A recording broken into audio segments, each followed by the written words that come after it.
Hello everyone, my name is Kamran and today I am going to tell you about the building an ethical future for Abercrombie and Fitch.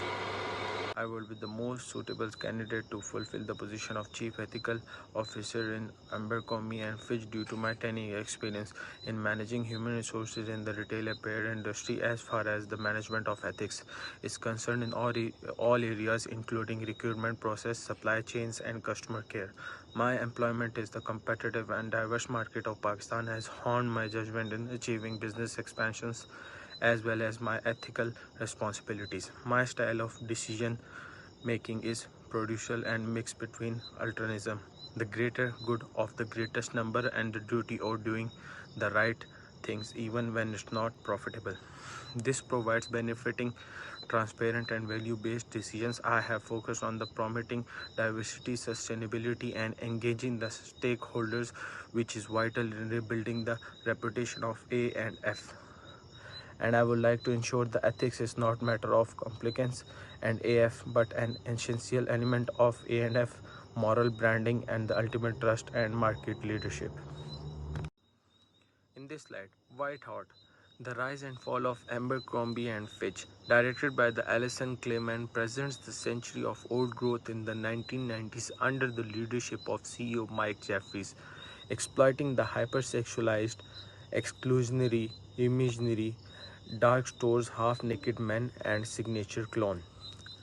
The movie discusses the court, court actions and Supreme Court case of hijab-wearing candidate, the fall of Jeffries and rebrand initiatives on the exclusiveness. The focal point is the look policy, which locks out the rest who are beyond the narrow aesthetic regulations. In one of the most telling clips, the recruiter is marketing on the how superficial hiring is done at ANF with no corporate speak versions of the same. The images created by Clayman use the contract of store beauty and crude confessions to reveal the hypocrisy of A&F, image driven by a moral weaknesses. In this case, this is very critical when it comes to learning about ethics in fashion rebranding. This slide tells us about the Abercrombie and Fitch case at the Rana Plaza collapse. Although in different contexts, share a core ethical failure prioritizing profit and image over human dignity and safety. A&F looks policy excluded candidate based on appearance, limiting diversity and inclusivity. Similarly, at Rana Plaza, workers were forced to return to a strugglingly unsafe building to meet production targets, leading to a catastrophic collapse. From stakeholder theory perspective, both cases demonstrate neglect of critical stakeholders and have overlooked employees and broader society expectations. In 2010, while Rana Plaza's Honor Associates brand ignored workers' safety and community well-being ethics and wrapped. From a shareholder theory view, these actions could be rationalized as a serving shareholder interest, ANF boosting brand appeal and Rana Plaza keeping a production cost low. Milton, however, in 1970 both highlights in the dangers of allowing profit motives to override fundamental ethics obligations. While Rana Plaza's Honor Associates brand ignored workers' safety and community well-being ethics and wrapped. From a shareholder theory view, these actions could be rationalized as a serving shareholder interest, ANF boosting brand appeal and Rana Plaza keeping a production cost low.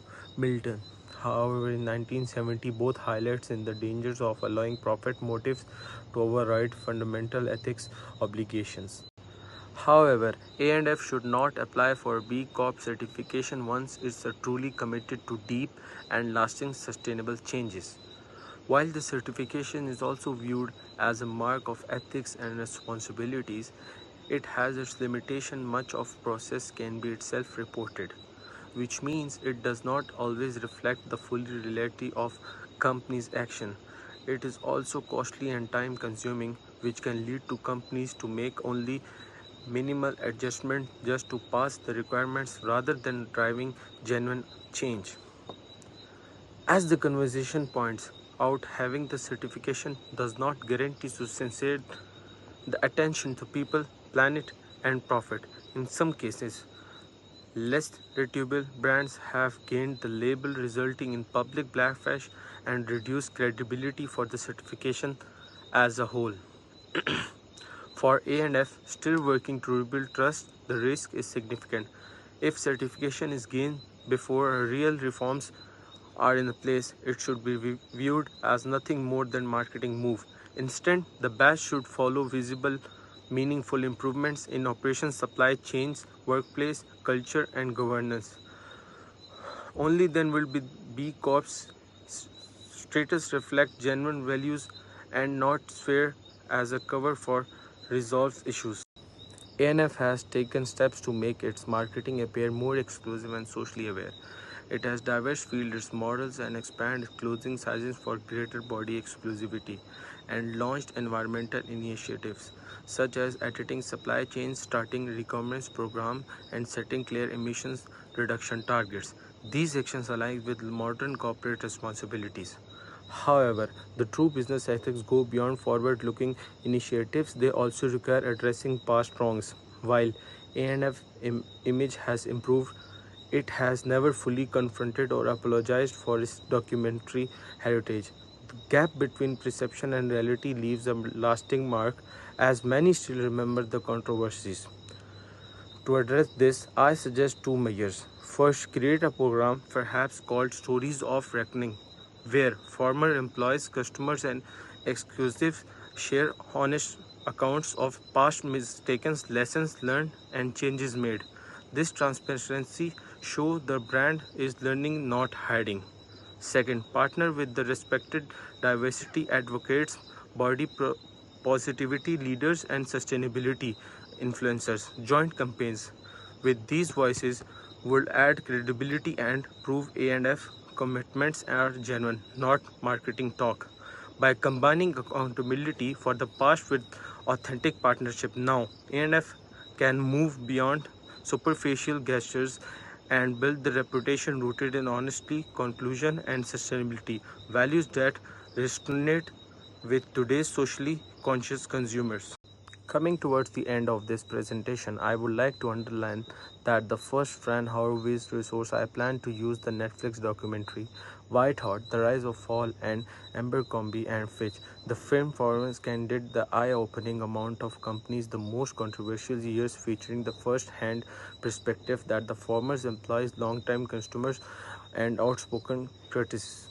It does not shy away from the exposing and the cultural and ethnic missteps and A&F politics, recruitment practices, and advertising strategies.